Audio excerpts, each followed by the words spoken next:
Hello, everyone. What is going on? Happy Tuesday. We are so glad you are here to join us. Welcome and thank you for tuning in to our Financial Literacy Month series. Tech means business. This is for all the non techies out here.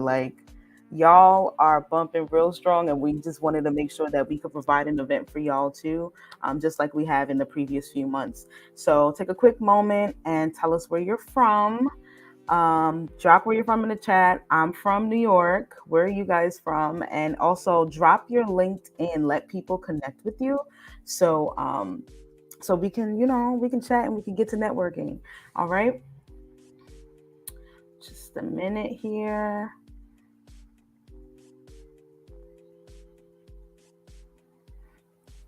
All right, y'all. And if you are not new to this and you true to this, you know how it goes. We have a couple of announcements and then we're going to dive right in. So again, welcome. If you don't know me, just for a quick intro, my name is Javon. I'm also known as Jovi. I am the COO of Mentor Me Collective. By day, I'm a software engineer and content creator. And for this evening, I'm going to be your host for this episode of Content Development with Adobe. Clap it up, y'all. All right. So take a moment, again, like I said, take a moment to share this. Tell your friends to pull up. Let them know what time it is. Share with others on LinkedIn and on YouTube. Let us know that you're here and in the building. Okay. So we are celebrating Financial Literacy Month with some of the greatest Black technologists. And I really just want to take the time out to thank everyone, all of our mentors who are here sharing their expertise with us. Thank you. If you've done it before and if you plan on doing it with us, we thank you so much. We do not take this lightly. All right. Also, time for a vibe check. We're going to do a little vibe check. Where are you in your tech journey? Are you in school? Are you in boot camp? Are you self-learning? Are you applying for your first roles? Are you growing and glowing in your career? Let us know who you are and how we can help, how we can support you. Hey, Demetria. Hey, girl. She's from Connecticut. Big up. All right. And guess what, y'all? We just launched an event hub. That is right. This is going to be the house for all the MMC events in one place, and all the important news that you need to know. So when you get a chance, go to bit.ly/MMC-hub. That is where you're going to see all of our events in one view. And as for events, so next month is going to be accessibility month. Yes. So we are running a week-long series called Make Design Accessible. We're going to lean into learning some of the foundations of designing client-facing applications and enterprise tools, user research techniques, designing your portfolio, fundamentals of accessories, like all of the things you need to know about accessible design. That is where you need to be. Okay. So take a minute to sign up for that again at our MMC-hub. Also, we have another Accessibility Awareness Month event called Defying All Odds, another week-long series. Y'all know we come hard with these week-long series. Don't tell a friend to tell a friend, okay? At us and tell a friend to tell a friend, okay? So what we're going to do during Defying All Odds, we cultivated some career series. So we really want to take a general look at accessibility professionals in tech. So we just want to know what happens in their day-to-day life, and see what they do every day at their jobs. Also, we have a remote work week coming up. We will be in Florida from May 29th to June 4th. Listen, y'all need to pull up because we outside. We are outside, okay? So if you want to know more information on that, again, go to bit.ly/MMC-travel for more info. Tell a friend to tell a friend once again. Also, we have a referral zone. If you are looking, browsing, playing around with the thought of getting a new job, this is where you need to go, okay?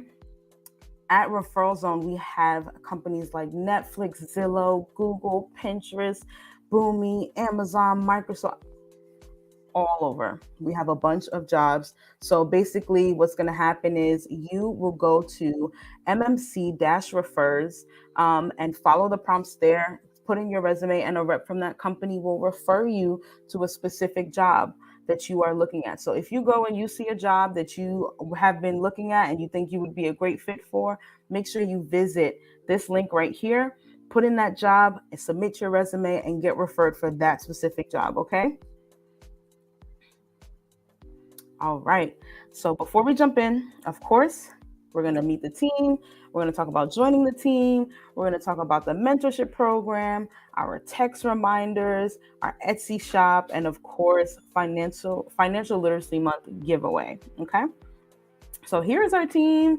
Of course, y'all all know Chanel. Chanel's the CEO and founder of Mentor Me Collective. She's the reason why we're here.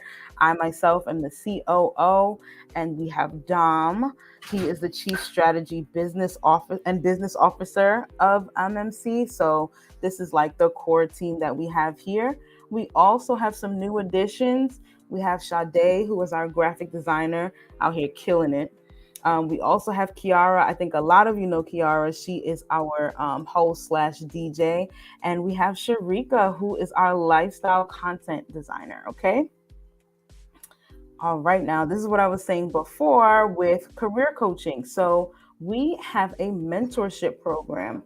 This mentorship program is best for everyone who is looking to break into tech and to land those high-paying six-figure jobs. So this is a completely free program, and there will be limited seats, but it's a completely free program. So if you're looking to sign up and you want to be a mentee or a mentor, please go to bit.ly/MMC-mentee or mentor if you want to sign up.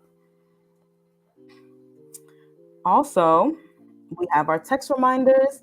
Text MMC to 866-901-1914 to never miss an event again. This is how we will text you guys and let you know that we're all going live on an event.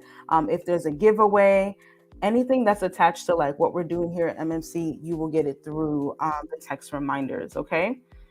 We also have a dope Etsy shop. We release exclusive merch every single month. We first opened our shop back in February. We came out with Black History Month merch. We came out with Women's History Month merch, and so on and so forth. We're going to continue to do the thing every month, and all of the proceeds go towards helping Black and Latinx newbies in tech in need of devices and software. Okay. All right. And of course, this is a lot of people's favorite parts. MMC has a giveaway.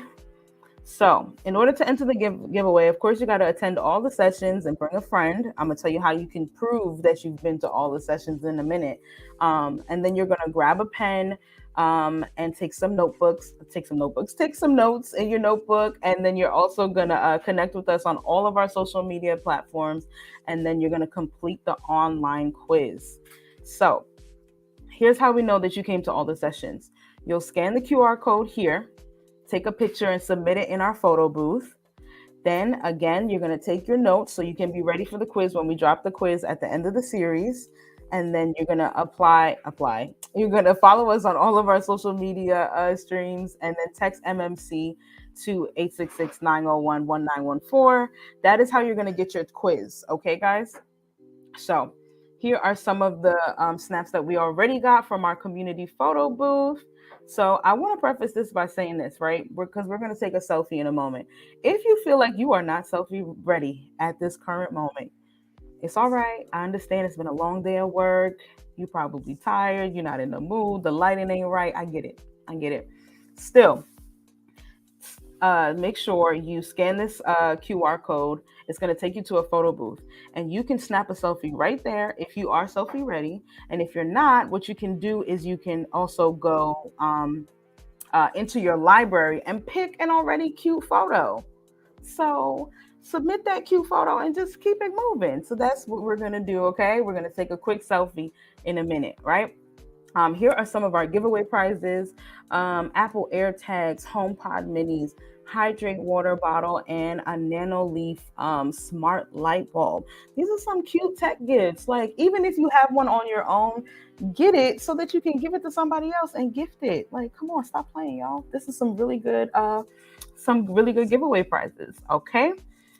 All right. So, who is ready for the main event? I'm super excited to introduce you guys to our special guest today doing content development with us, Miss Caitlin. Hello, everybody. Hi. Hi, how are you? I'm good. How are you? Not too bad. It's Tuesday, so we're getting through the week. We're getting there almost. We're getting there. Yeah. Can you tell us a little bit of what got you into content development? Sure. I think content is such an interesting word. I actually felt that content development was this like encapsulating idea of like everything that I've ever done kind of morphed into one job. So, being able to really work with creative people and a global group of designers is just kind of like what got me into content development. So I'm really not developing the content myself. I'm pretty much like the vessel for people to sell their content. Mm-hmm. Oh, I love that. So I'm interested in hearing more. I'm going to let you have the floor. Thank you so much for joining us tonight. I'll be back on in a few, guys. Awesome. So hi, everyone. A little bit about myself. My name is Caitlin Cruz. I've been working on the Adobe stock team, being the templates lead for the past 5 years. The job has changed so much since I started. So a little bit of what I'm going to walk you through today are kind of like my day-to-day and a little bit of, what it is that I'm doing. A lot of people know about templates, but a lot of people don't know that Adobe stock, actually, part of Adobe has templates made by an amazing group of global designers. So first, I'm just going to walk you through actually what a template is. A lot of people don't know, so just bear with me, just a little bit of information on what they are. So design templates. I pretty much mostly work right now currently with Photoshop, Illustrator, and InDesign. And we really see them as a way to kind of jumpstart your work. So it's not really, plug and play different things. The fonts are already there. Everything is in one contained file. So you're not pulling fonts from everywhere else. You're getting them from Adobe fonts. You're not pulling, your graphic elements from other places. You're also really the gradients that you see in that background, they're actually there for you to use. That donut mock-up, one of my favorites, because I just think it's so cool. That whole entire bag, that text is editable on that bag. That donut color, that sprinkle color is all editable. So we really just kind of, have this amazing collection and growing collection of templates that serve different needs and purposes. And so I'm going to walk you through a little bit of what business. So business templates, and the reason why I pulled these specific examples are because business doesn't have to be boring. We don't have to have all the ugly pie charts and ugly colors and things that don't look right together. So it's really trying to influence how people are viewing design and how people are able to use templates in their everyday. It's either you're a small business or even a corporation like an enterprise user. We're able to have these templates ready for you to use. Creative mock-ups. Mock-ups are interesting. As someone who spent time as a photographer, studying photography and also being a retoucher for about 3 years and working in a photo studio, these mock-ups are so interesting because they're done so well. Even on this lipstick, makeup tube, the color change, that little squeeze that's coming out, the text, all of it is interchangeable with whatever designs that you want to place on it. I think mock-ups are fascinating. One, because it's the closest thing to photography for me, and that you actually really get to customize them the way that you want. The can, for example, the color of that can, the candy bar even, make that white chocolate with caramel. It's just this way to really, really show off your great designs and your ideas. And also a really good thing about these types of templates, especially coming from Adobe stock, is that we use smart objects. So it's literally a drag and drop, really easy and accessible, and also made to, Photoshop's best practices. Social media, I know, forever growing, forever changing. These kind of templates, are really kind of pushing the boundary of what we're seeing every day. They're really kind of hip, really cool, and just a great way to kind of highlight what you're doing. And we have them in I think all 3 applications right now. So these are all contributor-based created work. And then let me get into a little bit of what I do every day, being on the content development side of Adobe Stock. I'm constantly working with different teams, either marketing or recently working with a lot of the app teams to figure out the discoverability of templates in applications. So the biggest and number one tried and true thing that I love to do is working with different artists. So the artist relations part of my job. I am constantly researching and looking for great designers. It's really hard to get designers to make templates. A lot of people think you're selling out. A lot of people think that this is not cool enough for me to do, but it really can be this amazing passive income. And it doesn't have to be boring. We think of like, oh, these ugly resume templates, or, oh, this is like just some weak font that nobody uses anymore. So what I really like to do when working with designers is I really want them to kind of push themselves in a way to not only think about, oh, does this look okay? Yes, I would love for it to look great. But also, is it functional? And what is the end use of this template? A lot of people think of content as writing or just imagery, but I actually look at content as any asset that can be collected and shared. So these templates, looking at this really cool like rock layout, like, the contributor Royal Studio who made that design, that this is actually an InDesign template, is using his own photography. So we have these people who are using, their own things, their own everyday creative parts and implementing them into templates. So really working with artists, and again, I work with a global group. So I actually think I only work with a few people based in the US. So really working with designers from all over, from the Ukraine to Russia to Italy to Spain. So there are some times where language can be a barrier, and time zones can be a little bit of a barrier. But again, after 5 years, you kind of learn how to adapt and change. And so really working with people closely to fully understand their designs and then also bring their designs into a sellable marketplace.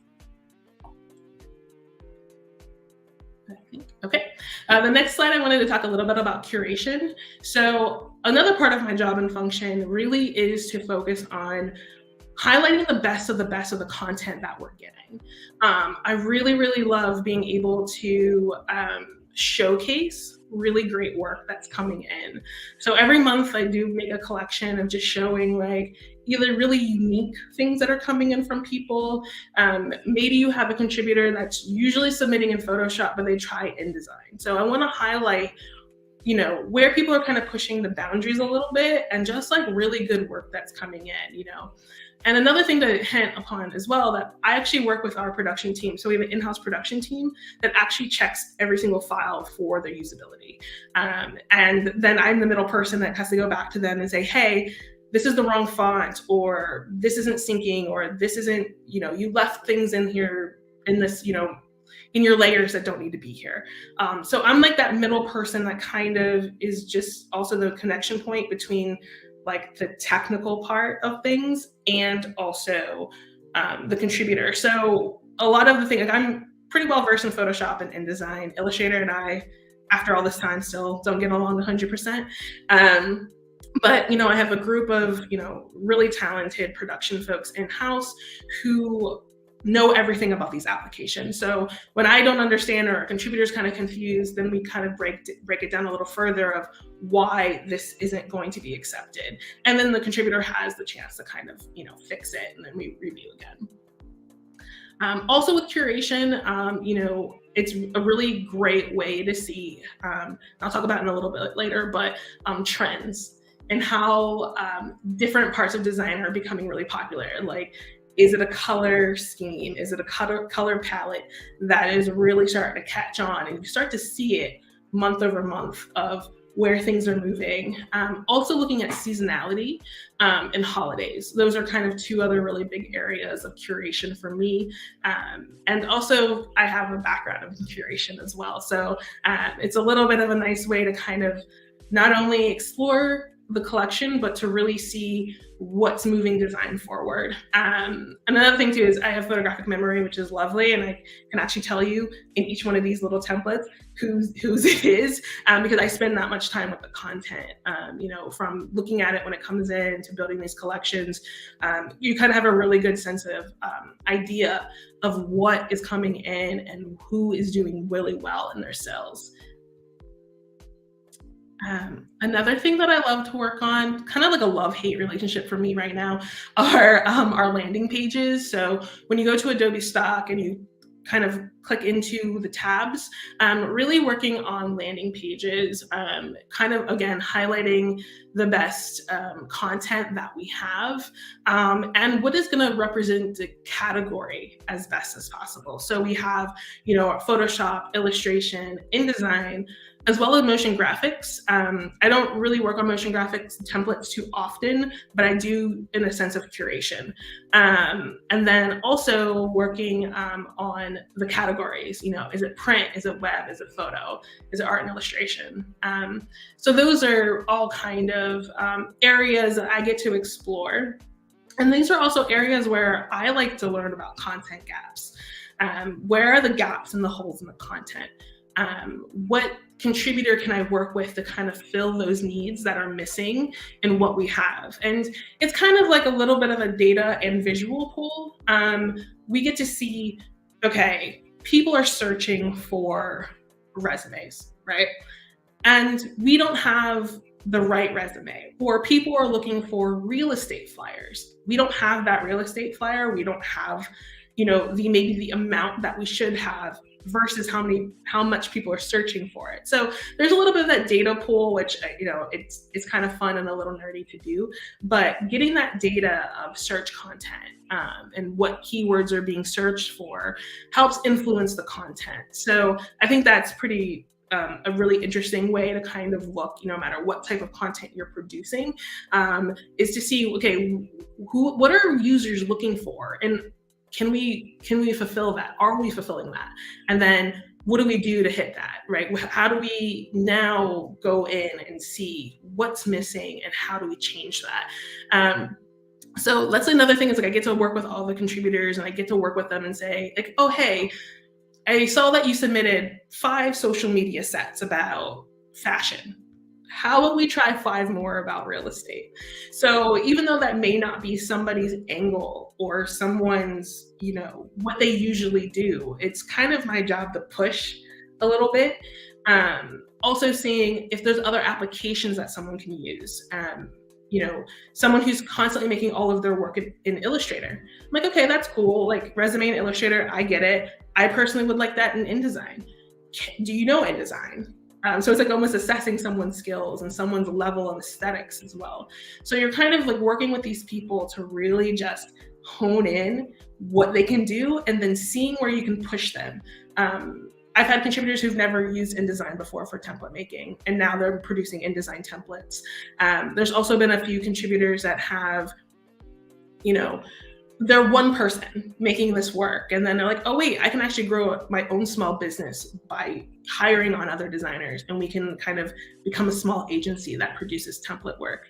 And then I have other bigger agencies that I work with one-on-one, and it's been really fascinating to kind of see where can you push content and where can you actually push designers to create amazing work. Like I get really excited when I see good work come in, and it's not like I did it, right? I know that I am able to get somebody paid money off of the designs that they're creating. Yeah, let's see. Another huge part of my job that I love so much and can talk about forever, but I'm going to shorten this part a little bit just because, it takes the least amount of time, but it's the most fun thing to do. And by least amount of time is, I think we're always on a deadline to get this work done.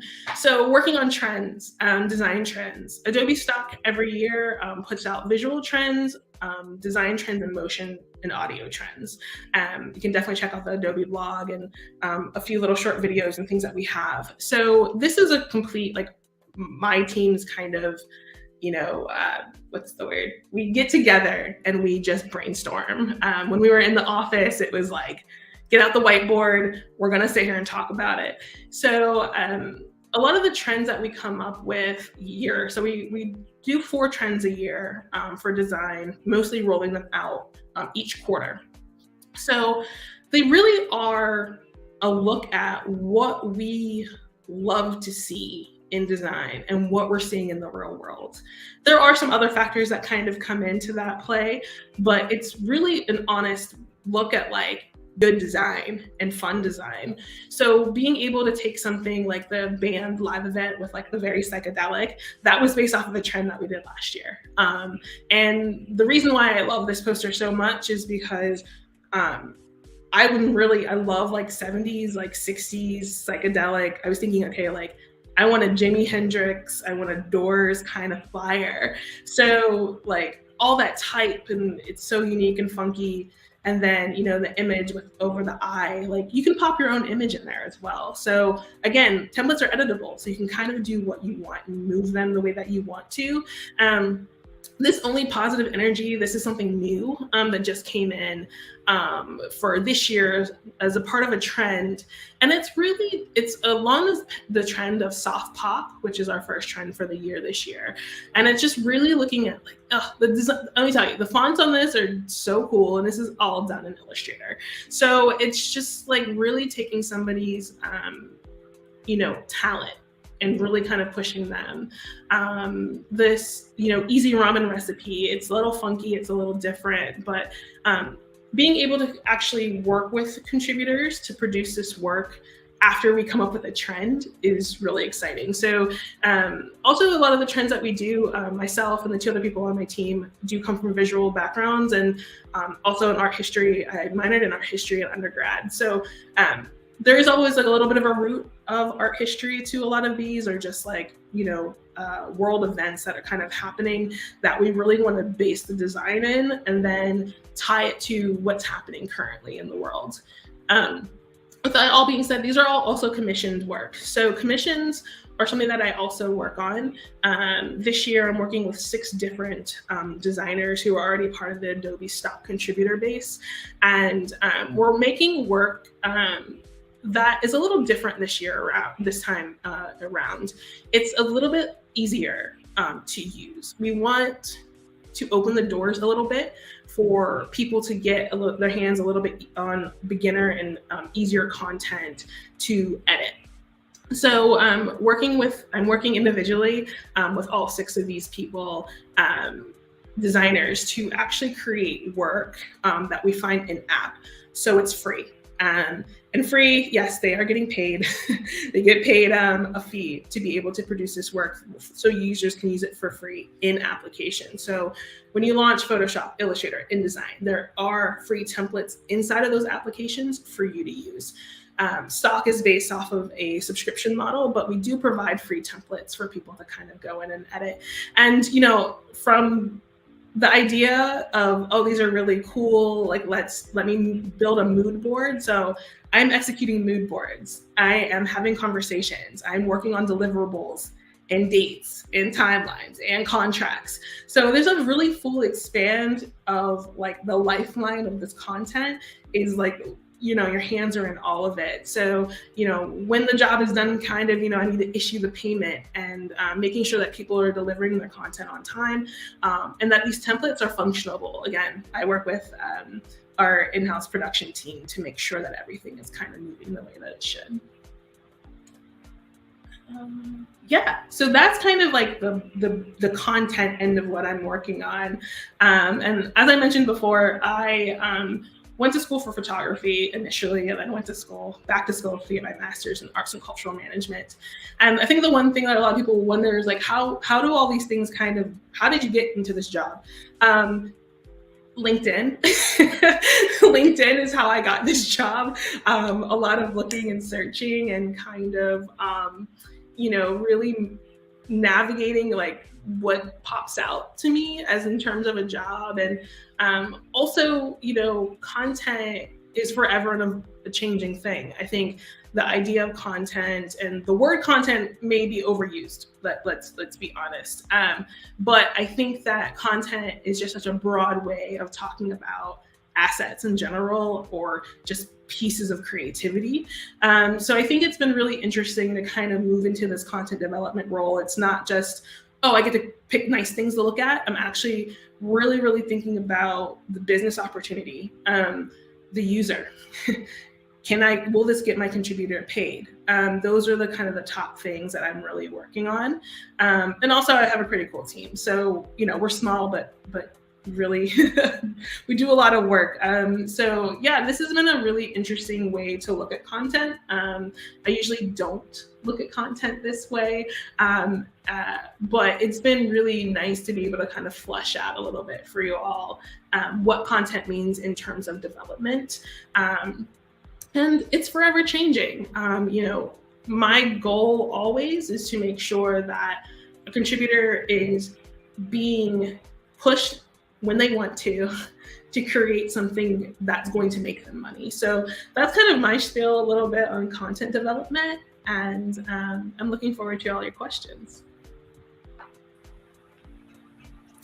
Oh my gosh, that was so awesome. Thanks. No, it was really interesting to hear. We do have a couple of questions. Sure. I want to jump right in. We did have a question that came in that said, how did you transition from photography to content development at Adobe? Yeah, so I studied photography. I worked in fashion retail photography in a photo studio for like 3 years. Before that, I also worked in kind of like post-production. I've always done like post-production or pre-production work. So yeah, everyone's like, oh, how did you make that kind of switch? The thing about this job in content development is it's so varied, to be honest. I was like looking through the job description and I was like, this is not what I thought content development would be. I thought it would be something way different. Mainly because I'm not producing the content, right? I am there to usher it through a process. I think being at Adobe has been this interesting spot as someone as a creative person or who has a creative background. You don't really get to find people who work in content who have had that experience. So myself and the 2 people that I work with, I think are definitely different that way, where we have been on the end of producing the work, and now we're on another end of actually like the businessy side of it. Not strictly, because we still have this creative lean, right? So it's just been this interesting thread. So I went from like photography. I'm self-taught a lot in design, also like art history, design history background too. So it's always been like kind of a part. Yeah. So I've had many, if you know me, I've had many. You're about that life. Yeah. I'm about learning. I'm also back in school again. So, hey, For what? Wait, for what? Let's get into it. Yeah. So I'm taking a certificate program at Penn, at the University of Pennsylvania, in digital strategies and culture. So how does culture influence digital strategy? Yeah. That's lit. And it's really cool. If anyone's ever looking for a certificate program that wants to touch on everything, I'm going to plug that because it's awesome. Oh yeah. How long is that program? It's about a year. So it's like I'm taking like one class. I could take more, but I have a full-time job. So I'm taking one class, like pretty much a semester for the rest of the year. Awesome. I love that. Sorry, you guys, for the lighting. The sun is setting. I tried to close the blinds, but my plants need sunlight, y'all. Okay. Gotta protect my babies. Yes. So just piggybacking off of this question, I wanted to know, because we have quite a bit of transitioners. Yeah. And I wanted to know, before content development, like, were you in a different field? And how did you figure out that it was time to transition into this one? Yeah, so as I was finishing grad school, I was working full time in a photo studio for Nautica. So I was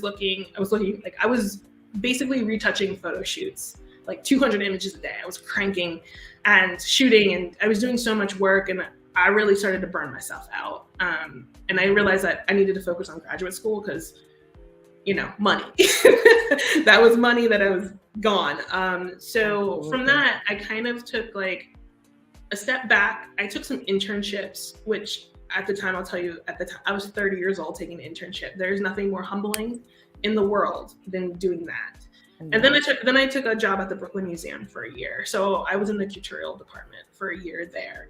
Okay. And it was the time when I knew that I was not impacting my company or business or myself. I knew that that was time for me to go. Not only stress of trying to juggle all of these big things in life, right? Like your friends, your family, your job, that thing that pays you, and then the thing that you want to do, which for me at the time was school. I think that I just had this like moment of like, something has to change or I'm not going to be okay. Like it got to that point.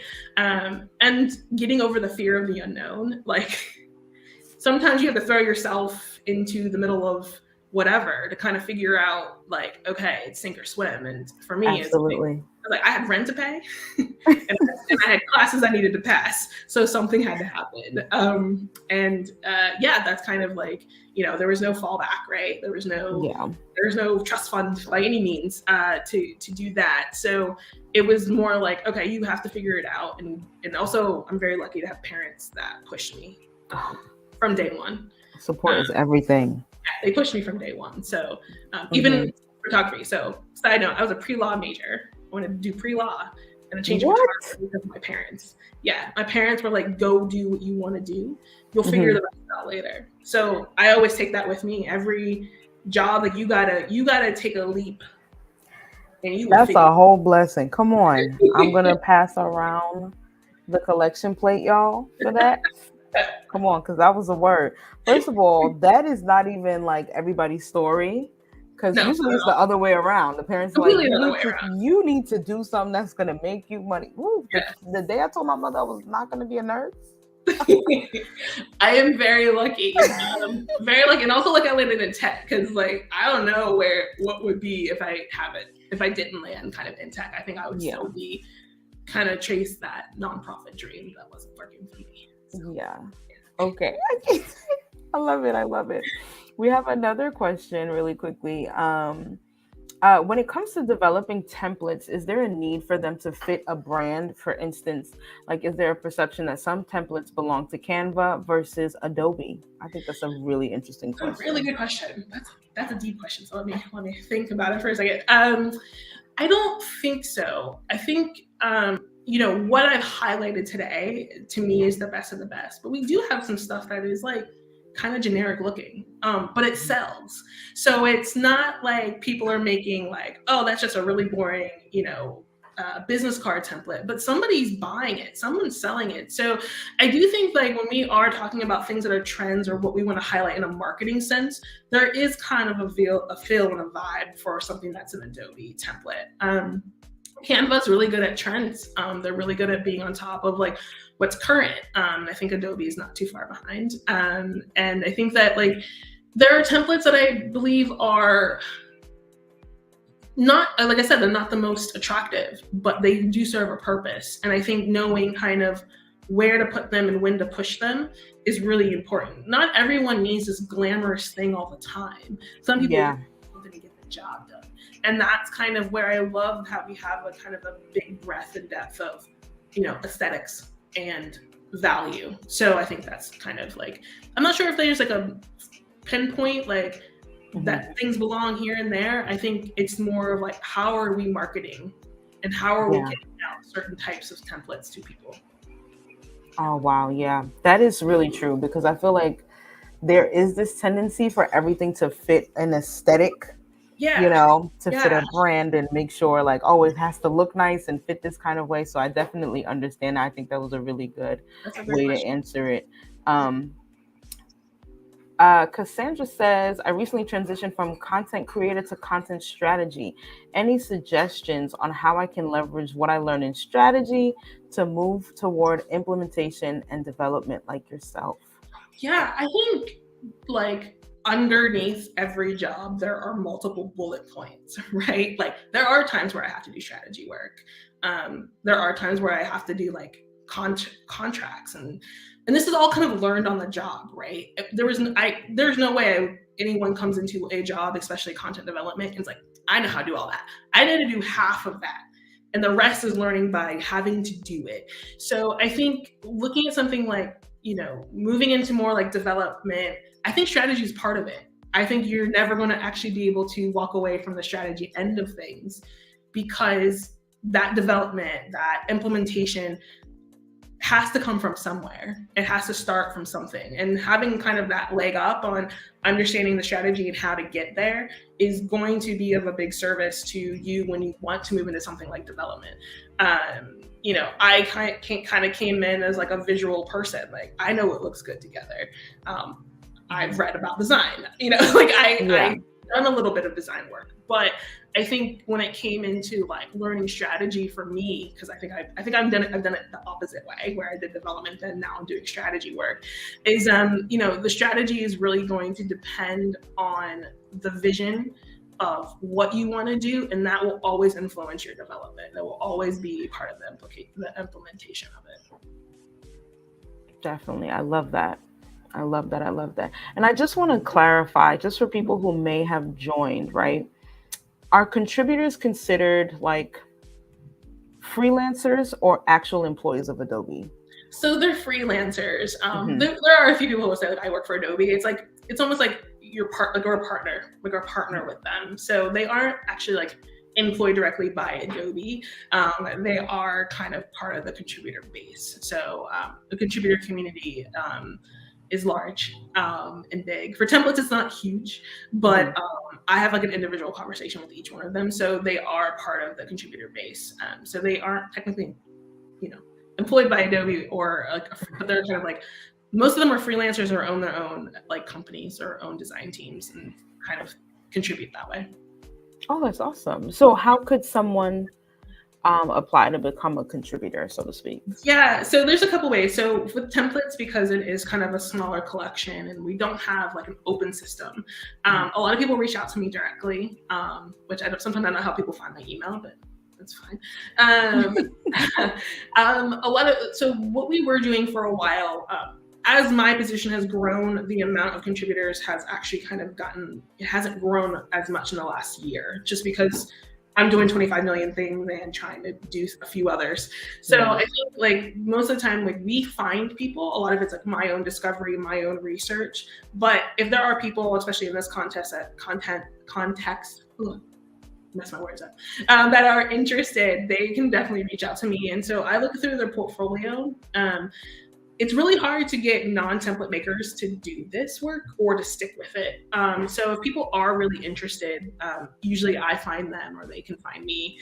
And, I kind of go through their portfolio and it's either a yes or no situation right now. Then there's a lengthy and fun onboarding process through me. And then we kind of get started that way. But yeah, it's a lot of like, right now it's like my research because we're not open, like, photos, video, those are kind of like open for anyone to submit because it goes through like a moderation process, where ours is a little bit more hands-on where we're like actually checking every single file that comes through our gates. Oh, wow. Okay, absolutely. I love that because I feel like I asked that question for someone who's afraid to ask it. I'm just saying that. So somebody in the crowd. I'm getting an email in my inbox this week from that person. Hey, and tell them I sent you. Say Jovi sent me and said. Yeah. So the next one is from Ariella. Loving this. What is your design process like? Yeah, so I don't really know if I have an actual design process. I think I have more of like a big picture thought process. So whenever for instance, if that's in reference to like looking at somebody's work, we always check for viability. Like, okay, is this content going to sell? Does this person have the capability of making more work? And like, also, what's their benchmark? Like, is this a person who's going to make 10 templates, or is this a person who's going to make 1,000 templates? Like, we kind of need to be able to gauge that. So actually, my teammate, she now works on vectors and illustrations, and our manager, we sat down one day and kind of made a matrix. I am messing up my words today. A matrix of like viability, basically. Like, okay, is it aesthetically pleasing? Is it, you know, there's like these check marks that kind of have to move into that process in order for us to get it into the system, and making sure that it's not like, it's worth everybody's time. In terms of design process, I think I'm like really attracted to human-centered design because I do care about like how this is going to look at the end of all of this. I want users to be able to use templates and to feel like they have taken a burden off of themselves. So the process for that is to make sure that we're putting the best work that we can forward. Oh, wow. Yeah. I think that's pretty dope, because sometimes, listen, templates help people out, y'all. I know that I need a template for everything. As a software engineer, I do not be thinking about how things look together. I'm just like, can I see it? And that's it. I always joke with Chanel. Chanel is the design powerhouse of MMC. She knows how to make everything look pretty. And if she asks me to put something together, I'm like, Chanel, now you know it's just going to be all pink. And that's it, because I just think I like pink. Like, oh, can we just make it pink? Like, but I just really admire a designer's eye. People who just have that eye to say, like, this is what looks aesthetically pleasing. There are some templates I've used from Adobe where I'm like, wow, I don't know if this had to have come to somebody through a dream, because this is good. This is what I was thinking. Yeah. And for me, like, if I have to do anything, I'm always using templates, because I don't have the time to start from scratch. Yeah. And another really fun thing, you said pink. I went on like I did a webinar, an enterprise webinar, maybe a month ago, of like, you know, the targets and the blah blah blah of the world, talking about like, oh, like introducing them to templates. And I was like, if I see another pink template, I'm gonna lose it, because I'm just like, I'm over it. Stop using pink. There are so many other colors that we can do. And it's funny because I think it's spring, summer, and now, like, honestly, if you look at the, you know, any of the slides I had, there's pink everywhere, and I'm just like, can we get some purple? I love purple. Can we get some greens? Like, you know, like, just like, I think people get, another thing too, I think when things get really, it kind of goes back to one of the questions, like when things get really trendy, like, it all starts to look the same. So it's another thing too, like I have to pay attention. I'm like, okay, like that looks really similar to somebody else's. Ugh. Like someone's got to change something somewhere. I actually got the first batch of commission work in, and I literally wrote back, I'm like, you need to change all of these away from pink. I can't, like every single template you submitted was pink, and I can't do it. There's a rainbow of colors, people, in many tones and variations. We need to spin. So yeah, I went on like a tirade about pink, even though I think it's beautiful and I think it's really attractive, and I think that it's good. You're right.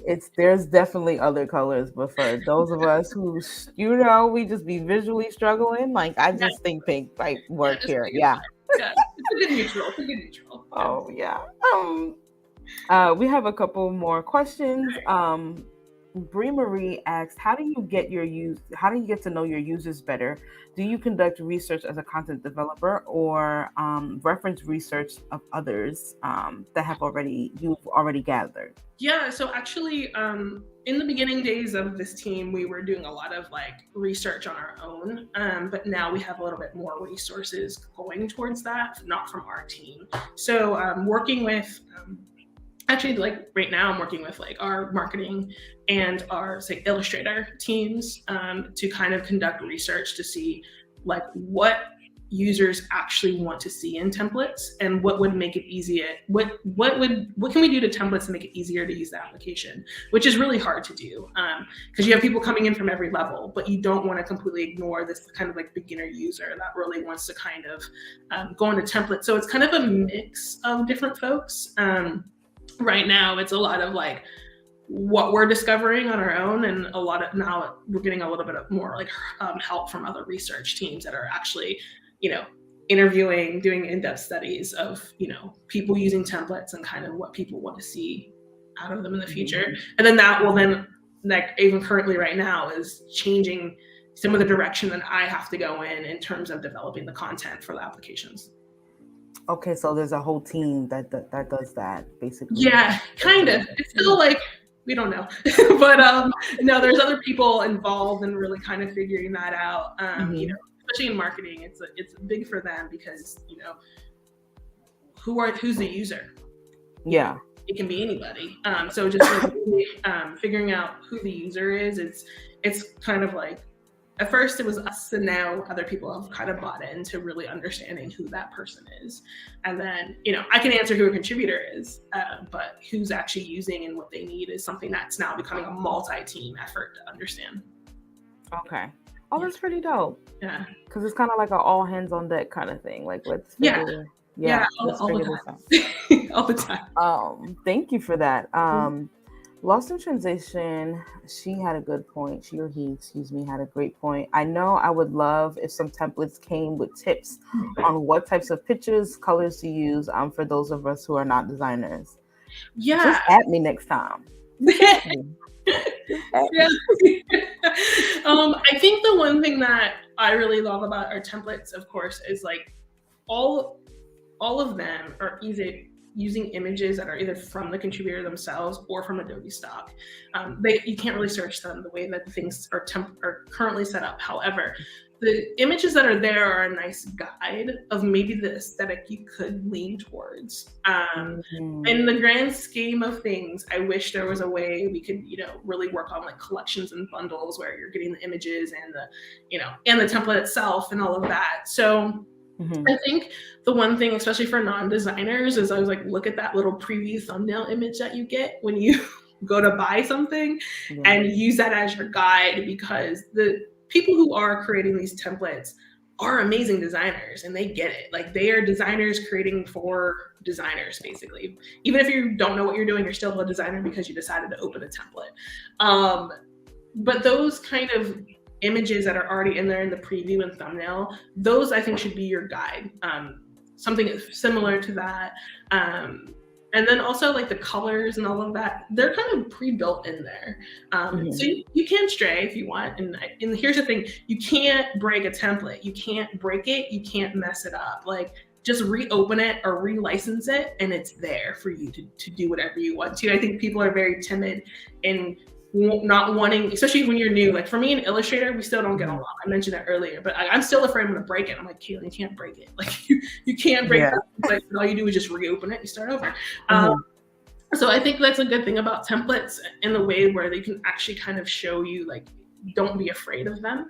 But I think really using kind of the preview thumbnail is a great way to start, just to see like what the designer's intention was. Oh, I love that. Do these templates kind of come with like a story behind them? I guess maybe it's just like a description, but it would be nice if templates had like stories behind them. Like, okay, this is for the person. Yeah, like blank.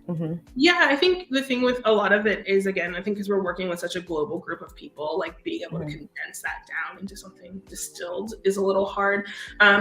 I think whenever we are doing anything design templates related in for trends, that's where the stories kind of develop.